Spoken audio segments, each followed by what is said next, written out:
Some stories aren't just remembered, they're felt. They live inside you, humming beneath your skin, refusing to fade. This is one of those stories. I never thought I would carry a secret like this, one that still keeps me awake at night, wondering if I crossed a line I can never step back from. It began innocently, almost quietly, like most things that change your life do. That night, the house was full of laughter. My daughter, Emily, and her husband, Jacob, had come over for dinner. The clinking of silverware, the sound of shared jokes, the warm smell of roasted chicken, it all felt like family should feel. For years, I had seen Jacob as nothing more than my son-in-law. He was thoughtful, respectful, always eager to help.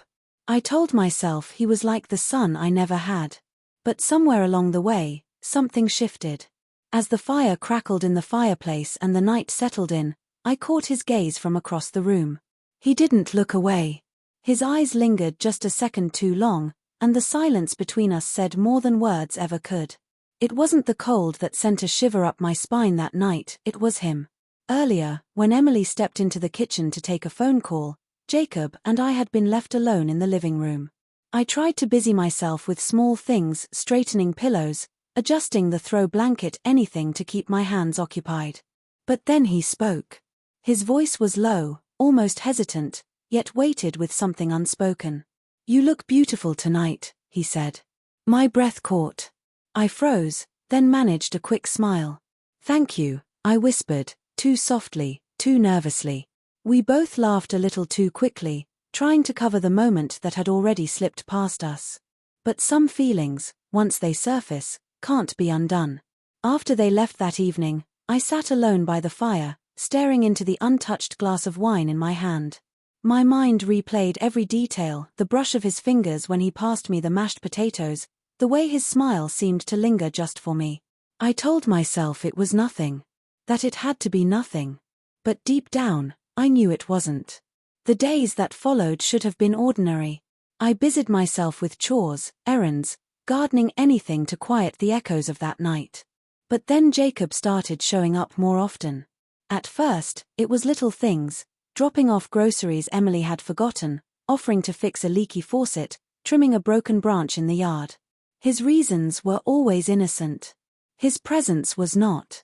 One afternoon, I was in the garden, dirt beneath my nails and the sun warm on my back, when I heard his car pull up. He stepped out holding a small package. "Thought you might need these," he said, handing me a pair of brand new gardening gloves. I laughed, genuinely touched. "You're too good to me," I said without thinking. Something flickered across his face then, his smile faltered, like my words carried more weight than he had expected. We stood there in silence, the air thick with something we both felt but didn't name. Later, inside the kitchen, we sat across from each other sipping iced tea. Our hands brushed more than once as we reached for the sugar, the napkins, the pitcher.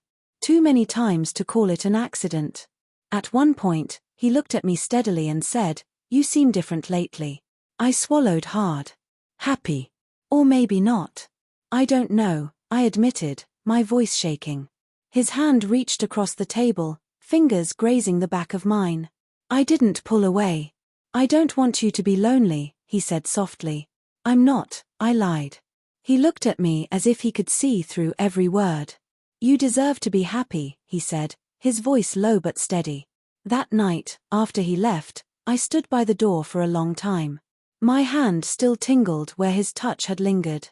I knew what I should do, draw a line, protect what mattered most. But some things, once set in motion, are almost impossible to stop. The next few days felt louder, messier. I threw myself into anything I could, laundry, errands, rearranging the furniture, desperate to quiet the thoughts in my head. But they wouldn't leave. He wouldn't leave. Then, one evening, my phone buzzed. His name lit up the screen. I stared at it, heart racing. Finally, I answered. "Hey," his voice came through, soft and hesitant. "I was thinking about you." I closed my eyes. "I was thinking about you, too. Can I see you?" he asked.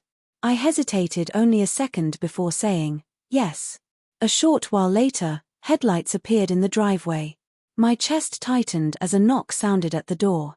When I opened it, Jacob stood there, wind tousling his hair, his eyes searching mine. I stepped aside, and he walked in.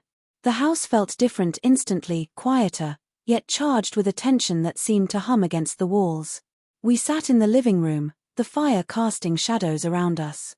"I didn't know if I should come," he said finally. "But I couldn't stay away." "I'm glad you did," I whispered. He looked at me then, eyes heavy with something deeper than longing. "I don't want to hurt anyone," he said, voice cracking. "Least of all you." "You're not," I told him. "You're not hurting me." He reached out, took my hand, and held it firmly. "You deserve to be loved," he said. "In all the ways you've given love, you deserve to be chosen." Tears burned my eyes. I didn't speak. I just let myself feel seen, maybe for the first time in years. "I don't know what this means," I admitted. "Or where it goes." "Me neither," he said. "But I know I don't want to walk away." We sat there, hands intertwined, the fire flickering quietly between us.